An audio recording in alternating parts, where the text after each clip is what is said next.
Hello बच्चों, स्वागत है आपका exam on education YouTube channel पर।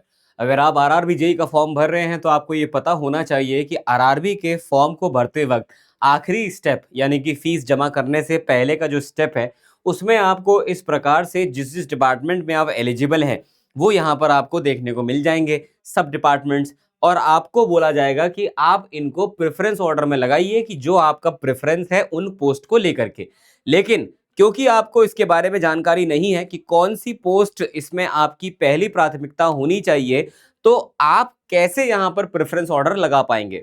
तो इस वीडियो में सिविल इंजीनियरिंग के जितने भी स्टूडेंट्स हैं उन सभी को मैं यहां पर बताऊंगा हर एक डिपार्टमेंट के बारे में, किस डिपार्टमेंट में कितना फील्ड जॉब है, कितना फील्ड वर्क है, कितना ऑफिस वर्क है, किसमें कितना नाइट ड्यूटी लगने के चांसेस रहेंगे और एग्जैक्टली कौन सा डिपार्टमेंट क्या करता है। और फिर हम देखेंगे इसमें से कौन सा डिपार्टमेंट बढ़िया है और कौन सा डिपार्टमेंट ओके है कि ठीक है अगर हमें जॉब चाहिए तो कोई भी मिल जाए, वो इंपॉर्टेंट है। लेकिन अगर आपने दृढ़ निश्चय लिया है कि आप तो बढ़िया नंबर लाने वाले हो तो आप अपना डिपार्टमेंट वही चूज करना चाहते हो जो आपका मन है, तो वो हम देख लेंगे यहाँ पर, उसी हिसाब से आप डिसाइड कर पाएंगे।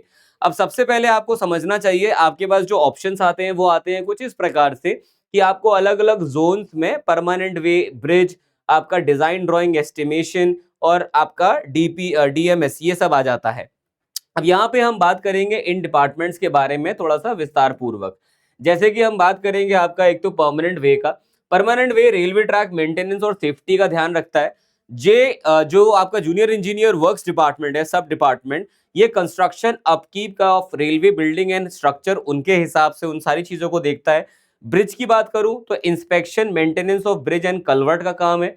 जेई डिजाइन ड्राइंग और एस्टिमेशन की बात करूं, इनका काम है ड्राइंग करना, डिजाइन करना और कॉस्ट एस्टिमेशन निकालना। और डीएमएस की बात करें तो store material management at the railway depot, ये इनका काम रहेगा। अब अगर हम एक एक करके इनको विस्तार से समझें तो परमानेंट वे जो आपका डिपार्टमेंट है, पहली बात तो इसका जो नेचर ऑफ वर्क है वो है आपका फील्ड वर्क। यहाँ पर आपका फील्ड वर्क रहने वाला है और नाइट ड्यूटी लगने के चांसेस बहुत ज्यादा रहते हैं इसके अंदर। और वर्क लाइफ यहाँ पर क्या है, काफी ज्यादा जॉब जो है वो डिमांडिंग है, यानी कि आपको काफी वक्त यहाँ पर नौकरी को देना पड़ता है। क्या करोगे आप? पहली चीज तो इसमें ये है, आप मेंटेन करेंगे ट्रैक को, आपको मेंटेन करके रखना होता है रेल्स को, आपको मेंटेन करना है स्लीपर को, बलास्ट को, पॉइंट एंड क्रॉसिंग अगर आपके उसके अंदर आ जाती है जुरिस्डिक्शन में तो उसको भी। ट्रैक की पेट्रोलिंग करनी है, चेक करना है आपको, मॉनसून नाइट पेट्रोलिंग करनी है और सेफ्टी ऑफ ट्रेन्स को भी मेक श्योर करना है। एग्जीक्यूट करना है ट्रेन का रिन्यूएबल और ट्रैक का रिन्यूएबल, अटेंड करना है आपको जो भी ब्रेकडाउन्स होते हैं उनको और इमरजेंसी को भी अटेंड करना है। आप सुपरवाइज करते हैं ट्रैक की पूरी गैंग को और मेंटेनेंस ब्लॉक को भी। यहाँ पर पूरा का पूरा ये बैकबोन होता है रेलवे का जो सिविल पार्ट है। अगर हम उसकी बात करते हैं, हाईएस्ट करियर ग्रोथ आपको इसी में देखने को मिलती है। लेकिन आपका जो फील्ड जॉब है काफी ज्यादा इसमें फील्ड का काम ज्यादा रहता है और नाइट ड्यूटी भी इसमें ज्यादा रहती है। तो ये हो जाता है परमानेंट वे की कहानी। अगला आता है वर्क्स। यहाँ पे कॉम्बिनेशन देखने को मिलता है फील्ड और ऑफिस के बीच में। नाइट ड्यूटी यहाँ पर मॉडरेट रहती है और वर्क लाइफ बैलेंस इसमें बैलेंस रहता है, यानी कि आप अपने फैमिली को भी टाइम दे पाएंगे और साथ ही साथ आप ऑफिस का काम भी देख पाएंगे। काम क्या रहेगा, कंस्ट्रक्ट करना होगा या मेंटेन करने होंगे आपको स्टेशंस को, बिल्डिंग्स को, क्वार्टर्स को या फिर प्लेटफॉर्म को। साथ ही साथ आप प्रिपेयर करेंगे एस्टिमेट, मैनेज करेंगे कॉन्ट्रैक्ट्स को और साथ ही साथ एग्जीक्यूट करेंगे सिविल वर्क्स को। सुपरवाइज करेंगे वाटर सप्लाई, रोड और सर्विस बिल्डिंग्स को। और यहाँ पे साइट विजिट और ऑफिस कॉन्ट्रैक्ट वर्क दोनों रहता है, मिक्स रहता है यहाँ पर। अब अगला हमारा डिपार्टमेंट आता है ब्रिज का। यहाँ पे आपको फील्ड जॉब देखने को मिलती है। नाइट ड्यूटी थोड़ी सी कम ही रहती है इसमें, मॉडरेट टू हाई रहती है, मतलब कम तो नहीं कहेंगे। और यहाँ पे भी आपको काफी वक्त जो है नौकरी को देना पड़ेगा। इंस्पेक्शन और मेंटेनेंस होता है ब्रिज का, कलवर्ट का, स्टील मैशिनरी और आरसीसी स्ट्रक्चर्स का। कैरी आउट करेंगे आप मॉनसून इंस्पेक्शन को, स्ट्रेंथनिंग रीबिल्डिंग करेंगे आप, अटेंड करेंगे ब्रिज साइट को। ऑफन आपको देखना पड़ेगा भाई, इसमें आपको रिमोट लोकेशन पे जाना पड़ जाएगा। और इंश्योर करेंगे आप स्ट्रक्चर की safety of bridge for the train movement. अगला डिपार्टमेंट जो आपका रहेगा that is design drawing and estimation. यहां पर आपका नेचर ऑफ जो कंप्लीट आपका वर्क है वो ऑफिस से होने वाला है। आपकी इसके अंदर नाइट ड्यूटी भी कम लगती है और आपका इसमें वर्क लाइफ बैलेंस बहुत बढ़िया रहता है। आप बहुत तसल्ली से अपनी फैमिली को, अपनी वाइफ को, अपने परिवार को वक्त दे पाएंगे, अपने बच्चों को वक्त दे पाएंगे। जब भी आप आगे जब शादी होगी तब तो दे पाओगे यार, अभी कह रहे हो बच्चे, अभी तो बच्चे ही नहीं हमारे, शादी नहीं, शादी अभी नहीं हुई ना, बाद में तो होगी।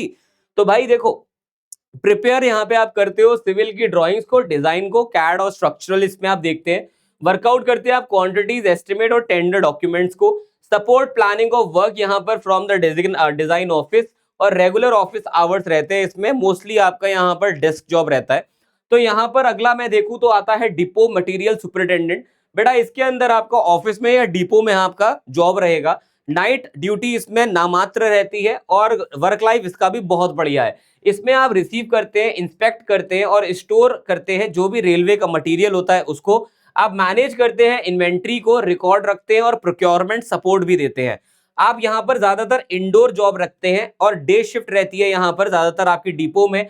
स्टोर कार्डर पोस्ट की बात करूं तो ये बिल्कुल सिविल की जॉब नहीं है, ये स्टोर रिलेटेड जॉब है। लेकिन अगर आप चाहते हैं, आप सिविल में उतना अच्छा नहीं चाहते कि मैं करूं, तो आप इस डिपार्टमेंट को चुन सकते हैं क्योंकि इसमें वर्क लाइफ बैलेंस अच्छी है।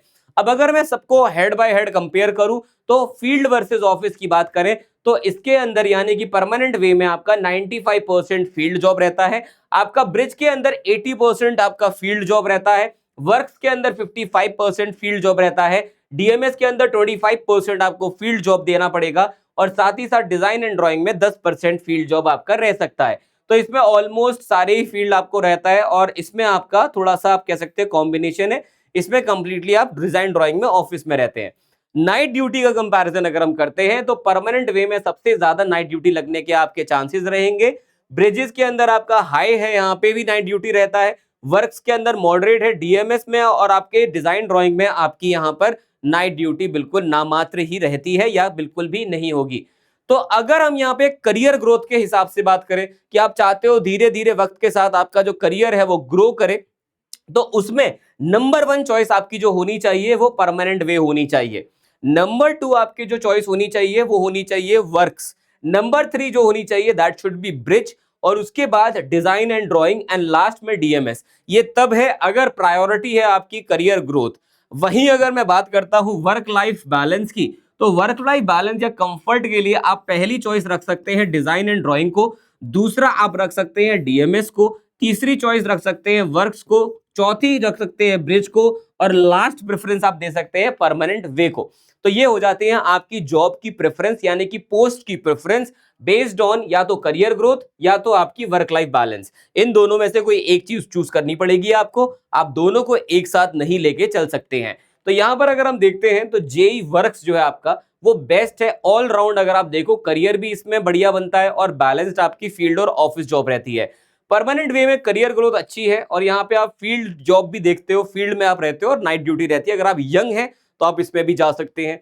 डिजाइन एंड ड्राइंग कंफर्टेबल है, वर्क लाइफ है, नीश ऑफिस जॉब है। ब्रिज आपका थोड़ा सा ट्रैवल रहता है, मॉनसून ड्यूटी इसमें काफी रहती है। और डीएमएस कंफर्टेबल है लेकिन आपका सिविल से बिल्कुल अलग है, तो इसीलिए ये आखिरी आपकी प्रेफरेंस हो सकती है अगर हम उस बेसिस पे भी देखें, सिविल के बेसिस पे। तो बेटा ये था आपका पोस्ट का प्रेफरेंस, कौन सी पोस्ट आप प्रेफर करेंगे अपना जब फॉर्म भरेंगे उस वक्त। अब क्योंकि आप फॉर्म भर रहे हैं इसका मतलब आप सीरियस कैंडिडेट हैं और आप इस साल अपना एग्जाम निकालना चाहते हैं, तो इसी वजह से मैंने आप लोगों की तरफ एक छोटा सा कदम बढ़ाया है जिसमें इंडिपेंडेंस के इस अवसर पे आप सभी को जितने भी हमारे कोर्सेज थे उनमें मैंने डिस्काउंट करवाया है मेरे बच्चों के लिए। तो यहाँ पर राजधानी बैच जिसमें ऑलरेडी फुल पावर से तैयारी चल रही है बच्चों की, वो आप जरूर चेकआउट करो, ज्वाइन करो। इसके अंदर मैं आपको सीबीटी 1 और सीबीटी 2 दोनों की तैयारी करवाता हूं। अगर मैं आपको दिखाऊं तो आज की जो मेरी क्लास थी उसको भी मैं आपको यहाँ पे जरूर दिखाता हूं, और इस क्लास में जो है आपको पता चलेगा कि किस स्तर पे हम चीजों को लेकर के चलते हैं। यानी कि मैं यहाँ पर आप लोगों को बिल्कुल डिटेल में चीजें समझाता हूं। हम यहाँ पर एक बार देख भी लेते हैं कि भाई एग्जैक्टली कैसे चलती है क्लासेस। तो ये मेरी आज की जो पीपीटी है उसको मैं आपको दिखाता हूँ कि एग्जैक्टली देखिए इस तरह से हम लोग यहाँ पर सेशन में आपको पढ़ाते हैं। तो इससे आपको एक अंदाजा ये लग जाता है कि एग्जैक्टली जो है आप क्या पढ़ने वाले हो और क्या यहाँ पे हम इन डेप्थ पढ़ा भी रहे हैं आपको या नहीं पढ़ा रहे हैं, वो भी आप लोगों को पता चल जाता है।